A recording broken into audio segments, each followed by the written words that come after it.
اللهم بارك لنا في رجب وشعبان وبلغنا رمضان বিশ্বনবী দোয়া করতেন, আয় আল্লাহ, আয় রব্বুল আলামিন, মেহেরবানি করে আমাকে রজবের এবং শাবানের বরকত দাও, আর রমাদান পর্যন্ত আমার হায়াতের ভিতরে বরকত নসিব করে দাও। সুবহানাল্লাহ।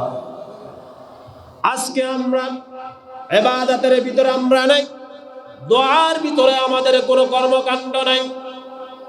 একটি বছর আমরা কি কর্মকাণ্ড করেছি, কি আমল করেছি, কি লেনদেন করেছি, যে কত রকমের মারামারি, কাটাকাটি, হানাহানি, বিভেদ সৃষ্টি করেছি, সমাজের ভিতরে ফিতনা সৃষ্টি করেছি, কত রকমের যে অপরাধ করেছি, তার জন্য এই মাসে আমাদের কোনো অনুশোচনা হয় না। অথচ আল্লাহ নবী বলেন, উম্মতের একটি বছরের সমস্ত কর্মকাণ্ডগুলো ফেরেশতারা এই মাসের ভিতরে আল্লাহর কাছে পেশ করে। সুবহানাল্লাহ। 2 নম্বর সংক্ষেপে বলবো, যেহেতু সময় কম, এই মাসের ভিতরে আমলনামা পেশ করেন আল্লাহ সুবহানাহু ওয়া তাআলা কেন্দ্রীয় অফিসে। ফেরেশতারা বান্দা আমলনামা পেশ করা হয় শাবান মাসে। ওসামা ইবনে যায়েদ রাদিয়াল্লাহু তাআলা আনহু বর্ণিত, তিনি নবীজি সাল্লাল্লাহু আলাইহি ওয়াসাল্লামকে জিজ্ঞেস করলেন, শাবান মাসে আপনি এত বেশি রোজা রাখেন কেন? শাবান মাস আসলে আপনি কেন এত বেশি রোজা রাখেন? ওসামা ইবনে যায়েদ রাদিয়াল্লাহু তাআলা আনহু। আল্লাহর নবী উত্তর দেন, যালিকা শাহরুন ইয়াফআলুন নাস আনহু বাইনা রজব ওয়া রমাদান ওয়া হুয়া শাহরুন তুরফাউ ফীহিল আ'মাল ইলা রাব্বিল আলামিন ফাউহিব্বু আন ইউরফা আমালি ওয়া আনা সাইম। এটি এমন এক মাস যাকে মানুষ উপেক্ষা করে, অবহেলা করে, অবজ্ঞা করে। কোন মাস? শাবান মাস। রজবের পরে, রমাদানের আগে, মাঝখানে যে মাস, আল্লাহর নবী বলেন এই মাসটা আমার উম্মতের ভিতরে বেশি অবজ্ঞা হয়, অবহেলা করে, এটার গুরুত্ব দেয় না, গুরুত্ব বুঝে না।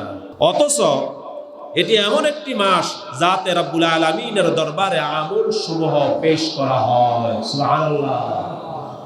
আমি এই জন্য রোজা রাখি, রোজা অবস্থায় আমার আমল সমূহ আল্লাহর দরবারে পৌঁছায়। সুবহানাল্লাহ বলবেন না? বিশ্বনবী বলেন, আমি রোজা রাখি এই জন্য, আমি রোজা রাখা অবস্থায় আমার আমল সমূহ যেন আল্লাহর দরবারে পৌঁছায়। সুবহানাল্লাহ বলেন।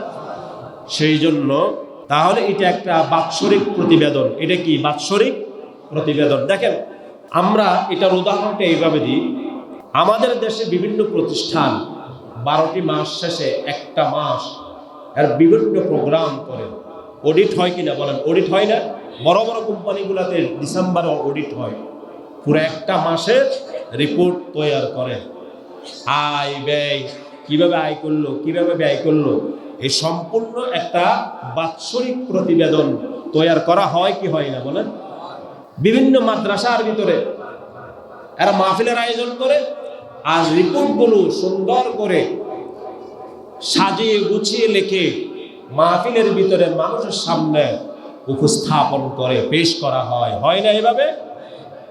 প্রায় প্রতিষ্ঠানে, বড় বড় কোম্পানিগুলোর ভিতরে রিপোর্ট পেশ করা হয় 12টা মাসের ভিতরে একটা মাস। দেখেন, এই রিপোর্টের সাথে আমাদের এই শাবান মাসের রিপোর্টের সাথে মিলে যায়। আমার ভাইয়েরা, দুনিয়ার গোলামের ভিতরে চাকরি জীবনে প্রাতিষ্ঠানিকভাবে 12টি মাস করার পর একটি মাস ওই প্রতিষ্ঠানের আপনার কর্মসমূহ, প্রতিষ্ঠানের কর্মসমূহ সুন্দরভাবে লিপিবদ্ধ করে একটি মাস, একটি দিন জনতার সামনে এটা পেশ করা হয়। আমার নবী, আপনার নবী, বিশ্ব নবী, নবী মুহাম্মাদুর রাসূলুল্লাহ সাল্লাল্লাহু আলাইহি ওয়াসাল্লাম বলেন, এইভাবে করে উম্মতের গোটা একটি বৎসরের সমস্ত কর্মকাণ্ডের হিসাব ফেরেশতারা আল্লাহ রাব্বুল আলামিনের দরবারে পেশ করে। সুবহানাল্লাহ। দেখেন এই মাসের গুরুত্ব কি, গুরুত্বপূর্ণ মাস। অথচ আমরা ভুলে যাই বেমালুম। আমাদের সময় নেই রোজা রাখা। রাতের বেলা 2 রাকাত নফল নামাজ পড়ার সময় আমাদের হয় না। ভাই রমাদান আসবে, আল্লাহ তাআলা যদি আমাদেরকে হায়াত বকশিশ করেন, রমাদান আমরা পাবো। রমাদানের গুরুত্ব আর শাবানের গুরুত্ব কিন্তু এক নয়। সর্বপ্রথম 12টি মাসের ভিতরে 1 নাম্বার হচ্ছে রমাদান, আর সেকেন্ড মাস হচ্ছে শাবান। এই জন্য আল্লাহর নবী তিনি বলেন, আল্লাহুম্মা বারিক লানা ফি রজব ওয়া শাবান ওয়া বাল্লিগনা রমাদান। বিশ্বনবী দোয়া করতেন, আয় আল্লাহ, আয় রব্বুল আলামিন, মেহেরবানি করে আমাকে রজবের এবং শাবানের বরকত দাও, আর রমাদান পর্যন্ত আমার হায়াতের ভিতরে বরকত নসিব করে দাও। সুবহানাল্লাহ। আজকে আমরা ইবাদতের ভিতরে আমরা নাই, দোয়ার ভিতরে আমাদের কোনো কর্মকাণ্ড নাই।